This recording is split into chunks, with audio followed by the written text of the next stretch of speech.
Hello दोस्तों, Prayag PSC academy की इस ऑनलाइन प्लेटफॉर्म में आप सभी का स्वागत है।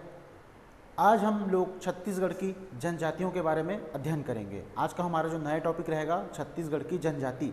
छत्तीसगढ़ में कितने प्रकार की जनजाति पाए जाते हैं, कौन कौन से जनजाति कौन कौन से जिले में निवासरत हैं, उनका रहन सहन क्या है, उनकी प्रकृति क्या है, उनकी धार्मिक संस्कृति, उनकी सामाजिक परिवेश, इन सभी चीज़ों के बारे में आज की क्लास में हम डिस्कस करेंगे। तो चलिए आज की क्लास को शुरुआत करते हैं। सबसे पहले मैं आपको ये बताना चाहूँगा कि जनजाति स्टार्ट करने से पहले हमको कुछ चीज़ों के बारे में डिस्कस करना जरूरी है। सबसे पहले ये चीज़ है अनुसूचित जाति, अनुसूचित जनजाति, अनुसूचित क्षेत्र और विशेष पिछड़ी जनजातियाँ।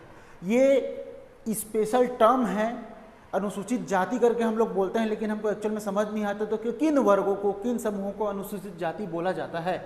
यहाँ पे सबसे पहले ध्यान देने वाली बात यह है कि यहाँ पे एक टर्म लिखा हुआ है अनुसूचित, जिसका मतलब है शेड्यूल्ड। शेड्यूल्ड का मतलब होता है किसी भी चीज को किसी सूची में शामिल करना या उसको अनुलिखित कर देना या अनुसूचित, ठीक है। लेकिन यहाँ पे देते हैं जाति। ऐसी जाति, ऐसे समूह जिनको संविधान में अनुसूचित कर दिया गया हो, ऐसे जाति या समूह को क्या बोला जाता है? अनुसूचित जाति।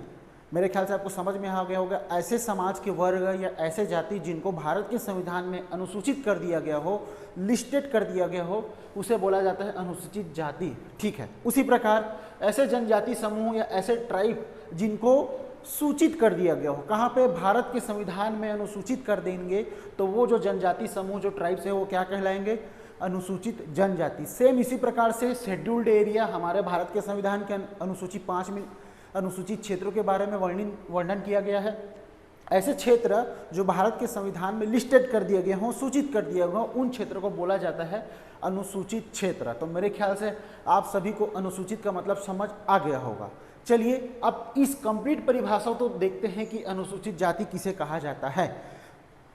भारतीय इतिहास में पढ़े होंगे, हमारा जो समाज रहा है वो हमेशा से किसी कुछ विशेष वर्गों को हमेशा से ही उनके अधिकारों का हनन किया गया, उनका शोषण किया गया। तो ऐसे वर्ग जो ऐतिहासिक रूप से दबे कुचले हो, शोषित हो, वंचित हो, या जिनके अधिकारों को हनन किया गया हो, तथा उन जाति विशेष के कल्याण के लिए, उनको मुख्य धारा में वापस लाने के लिए उनको भारत के संविधान में सूचीबद्ध कर दिया गया और उसके अनुसार उन विशेष वर्गों के लिए कुछ विशेष उपबंध कराए गए हों, ऐसे जाति या समूह को कहा जाता है अनुसूचित जाति।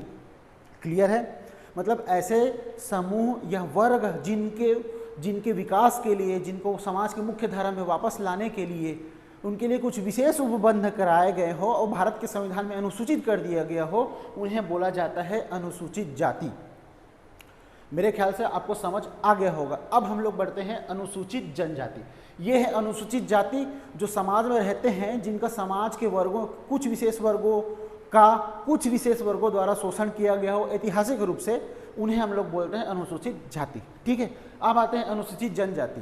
ये भी जो जाति वर्ग होते हैं या समूह वर्ग होते हैं, ये जो हैं समाज की मुख्य धारा से विपरीत आदिम जिंदगी जीवन व्यतीत कर रहे हैं, जंगलों में रहते हैं, पर्वतों में रहते हैं।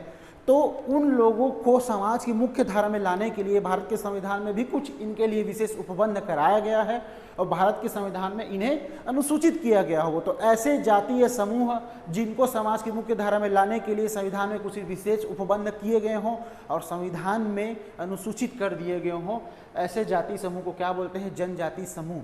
ये समूह ऐसे हैं जो अभी भी आदिम जीवन व्यतीत करते हैं, जैसे कि वनोपज संग्रहण, शिकार करना और लगभग शिक्षा के स्तर से बहुत ज़्यादा दूर रहते हैं। ऐसे समूह को बोला जाता है अनुसूचित जनजाति, ठीक है।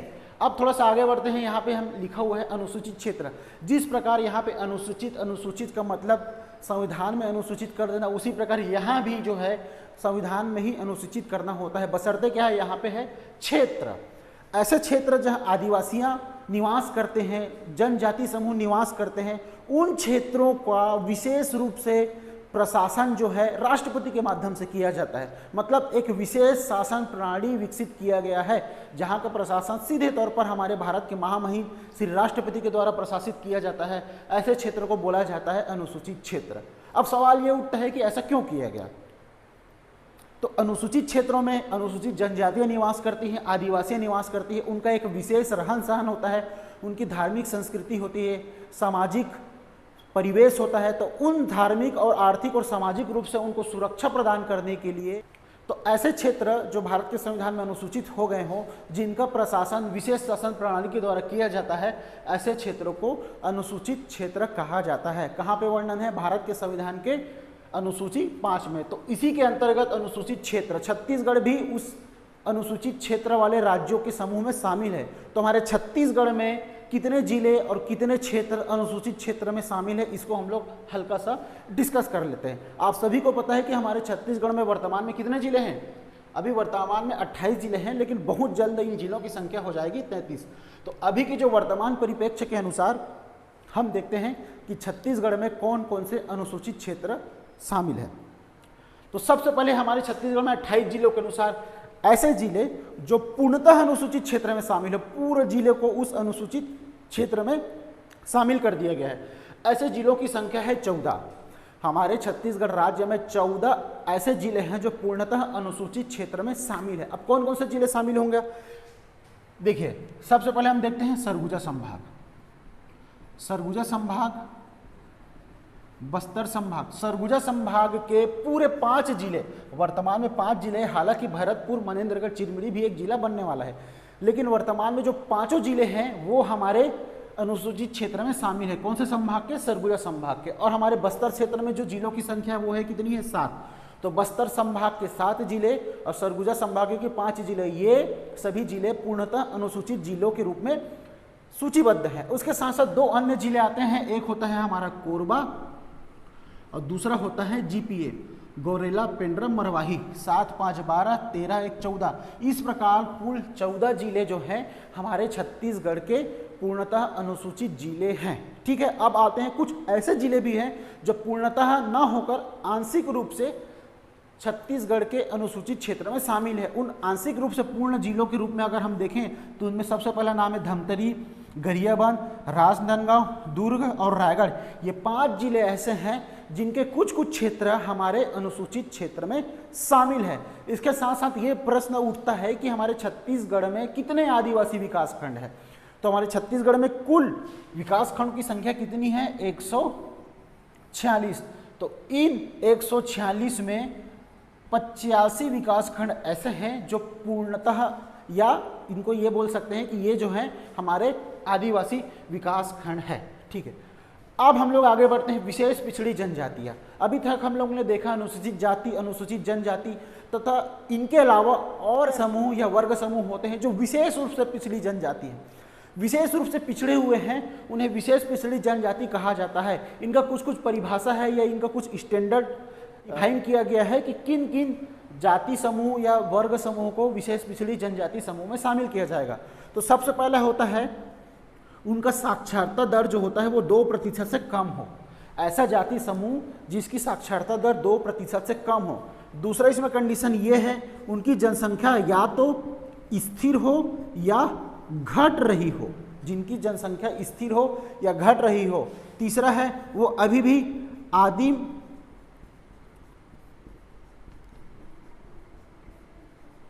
आदिम जीवन शैली अपनाते हो। और चौथा है उनका जो है आर्थिक रूप से वो वनोपज संग्रहण या शिकार पर निर्भर करते हो। तो ये 4 कंडीशन है ऐसे वर्ग या जाति समूह जिनका साक्षरता दर 2% से कम हो, जिनकी जनसंख्या स्थिर हो या घट रही हो, जो अभी भी आदिम जीवन शैली अपनाते हो और आर्थिक रूप से शिकार या वनोपज पर निर्भर हो।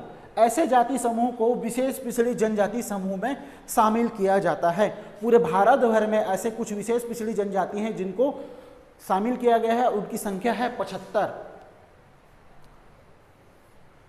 विशेष पिछड़ी जनजातियां पूरे भारत में लगभग कितनी है? तो उसकी संख्या है 75। सरकार द्वारा 75 जाति समूहों को विशेष पिछड़ी जनजाति के रूप में मान्यता प्रदान किया गया है।